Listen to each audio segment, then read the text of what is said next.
Lagi kong sinasabi sa inyo sa vlog, dalawa lang ang nakakasira ng schedule ko, si Kalinga Prab at si Beyonce. Kaya ko magbigay ng effort sa kanya, isang tawag lang.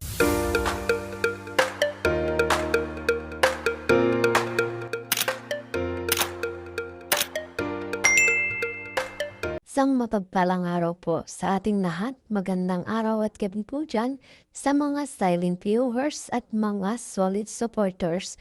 May galap shoutout po at kamusta po kayo? So muling mga kalingap, narito nga po ang ating muling pag-uusapan patungkol nga po kung saan may mensahe sa mga bashers na kung saan talak ng talak at galit kay lalo na nga po dito kay Beyonce, dapat alam nga po ni Beyonce ang patungkol dito sa kung saan sa mensahe ni Edo. So yan po mga kalingap, bago po natin alamin, paalala ko muna po sa inyo bago po tayo magbigay ng ating mga komento at opinion. Tapusin po muna natin ang kabuuan ng video nang sa ganun ay akma po ang ating i-comment mga kalingap. At syempre, patuloy po natin suportahan ang mag-ama na matuwang. Napakaganda nga po yung pinapakita nilang pagbibigay saya at tulong sa ating mga kababayan. Ganon din mga kalingap, suportahan din po natin ang kanilang may bahay. Walang iba kundi sina Ate Edna Vlogs at Jackie Tafia. Huwag po sana tayong magsasawang sumuporta mga kalingap. So muli sa ating pagbabalik, narito nga po at ating na pong pag-uusapan. Siyempre mga kalingap, maaari rin po kayo magbigay ng inyong mga komento at inyong mga opinion. Kalingap natin, nagsalita nga po mga kalingap patungkol nga po sa mga bashers dyan na kung saan ay duda ng duda, talak ng talak. Hindi naman po alam ang totoong kwento sa likod ng lahat.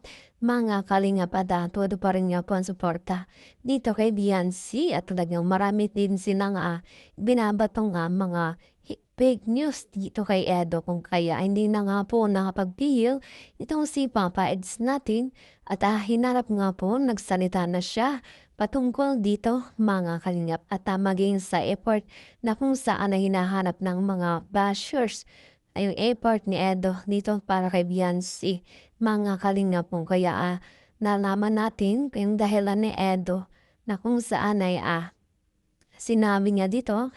At nalaman natin mga kalingap na todo effort nga po itong si Edo dito kay Beyonce. So bakit itong si Beyonce ay mukhang sawa na dito kay Papa Eds natin. At syempre dahil bata pa nga ito si Beyonce natin, hindi pa nga po kumbaga mga kalingap, sa pagmamahal ay talagang todo buwas o dulos nandyan na dito kay Edo. Parang binuhos na lahat yung pagmamahal niya kay Edo mga kalingap. Pagkus sa kabila ng lahat ay hindi niya nga pa inaalam kung ano ba dapat ang gawin. Dahil dito nga po sa sinabi ni Edo, kung sa pagmamahal ay dapat patas magbigay ng oras sa isa't isa. Dahil mukhang tinutukoy o sinasabi dito ni Edo na siya lamang ang umi-effort dito kay Beyonce. Dahil malalaman natin yan mga kalingap kung gaano kahalaga itong si Beyonce dito kay Papa Eds natin mga kalingap. Lagi kong sinasabi sa inyo sa vlog, dalawa lang ang nakakasira ng schedule ko, si Kalinga Prab at si Beyonce. Malinaw at lagi nga po yung sinasabi ni Edo sa kanyang vlog sa mga ini-interview sa kanya ng mga iba pang team kalingap na lagi niya sinasabi na walang ibang nakakaasira ng kanyang schedule. Kundi itong si Kalinga Prab lang at si Beyonce, diba mga kalingap?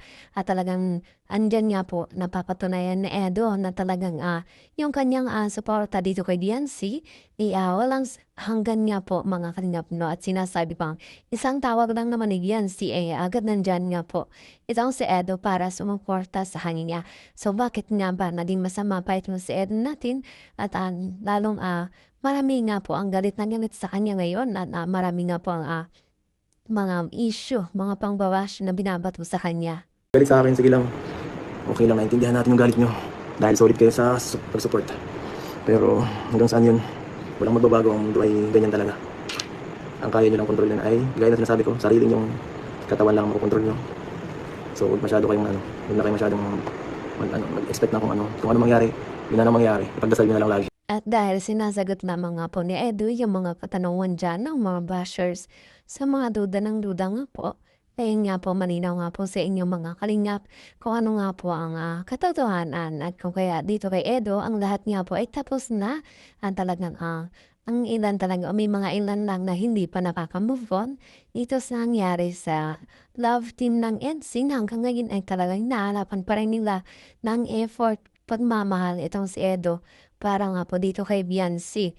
So, wala po tayong magagawa. Tama din si Edo nga po, sinasabi niya ay wala nga po siyang dapat na ipaliwanag pa, wala na siyang dapat na gawin pa para nga po sa lahat at dahil tapos na nga po at bahala na nga po sila o kayo na kung saan mga kalingap, ikaw ano nga po ang inyong iisipin dahil napaipaliwanag na nga po ni Edo ang kanyang saloobin at ang inyong mga katanungan patungkol dyan. So, ito nga po mga kalingap sa mga taong galit na galit yan kay Edo at hanggang ngayon ay talagang grabe yung kanilang sinasabi patungkol sa kanya. 7, di ba po, okay pa kami nun kasi nag-vlog.